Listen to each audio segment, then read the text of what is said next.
So we're back now for our Friday business report, and we're joined with Miro Kopik from SDSU and Bottom Line Marketing to talk about this week's business news. And one of the biggest stories comes from Amazon.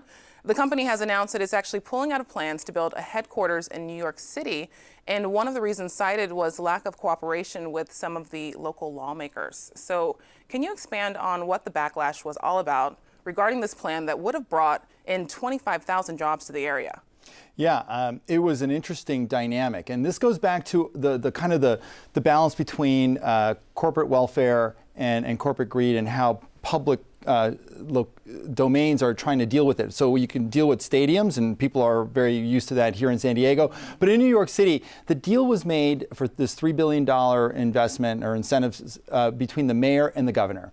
Locally, the unions, the city council, and local organizers weren't heavily consulted. So they felt that for Long Island City, it would create a lot of distress in terms of increased housing costs. There wasn't enough considered in terms of transportation, schools, and a lot of issues. And then they were extraordinarily vocal, to the point where it was a big surprise to Amazon, because Amazon's thinking, I'm bringing in 25,000 jobs. There's going to be ancillary jobs that are created. I'm going to bring in tax revenues, and I'm getting this punch in the face by the city.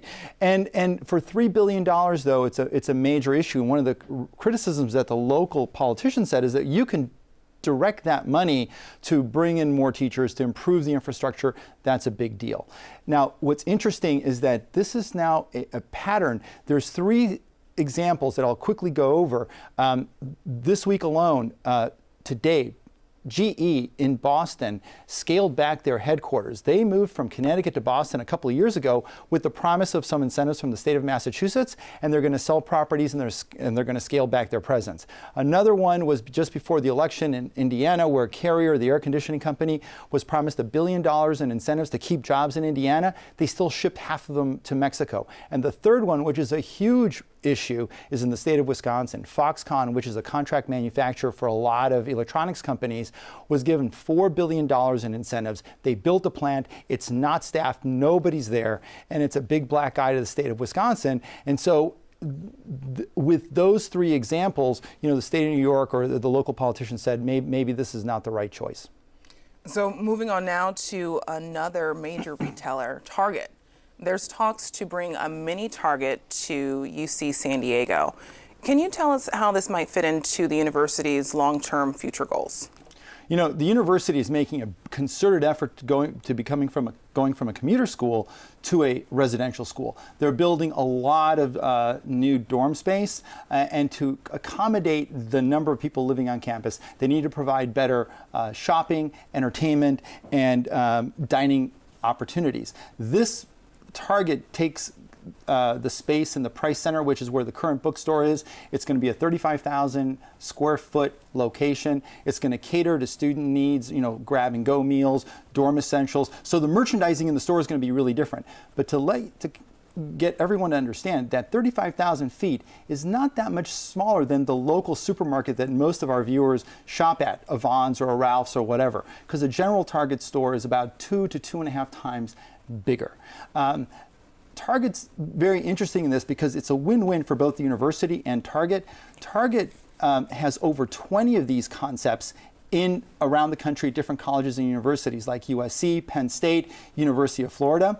And what they're doing, and what's an interesting strategy for Target versus, say, a Walmart, is they're really tapping into these young consumers who haven't made their brand choices and brand preferences yet, and they're making that Target experience one that they're going to take with them whenever they leave the university and settle wherever they are. So Target will be the place they're going to go shop. So here in San Diego and across the nation, some people are actually struggling to pay their car notes, which of course is one of the biggest expenses a lot of people have outside of their mortgage and their rent.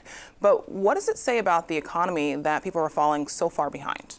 This is a really unsettling issue. So as you're saying, there's 7 million Americans who are 90 days or more delinquent on their car loans. Americans prioritize their car loan above mortgage or rent. Because at the end of the day, you have to get to work. And if you can't get to work, that's going to be a big issue with respect to your job. And not to sound callous, at the end, you can not pay your rent and live in your car, but this is a major issue for a lot of consumers. And these consumers are consumers with lower credit ratings. They're younger consumers, so a lot of them are under 30, so they're carrying college or loans as well as the car loans. And what's scary, when we talked about payday lending last week, a lot of these consumers are paying 2 to 3 times the interest rate on their car loans versus someone with a good credit rating. So today you could pay, you have a good credit rating, you pay 4 to 6% on your car loan. These folks are paying 14 to 20%. I'm under 2%.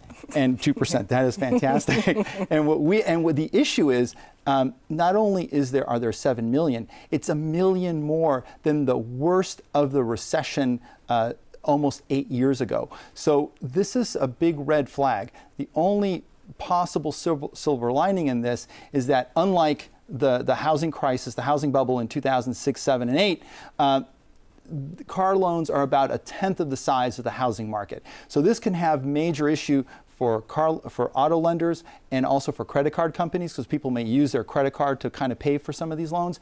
And at the lower end of the economic spectrum, this can really portend big issues, especially in an economy that's growing, low unemployment. These people don't have a lot of options. So it sounds like a serious concern that we will be following. Thank you so much for sorting it all out for us, Mira Thanks, Kopik. Ebony.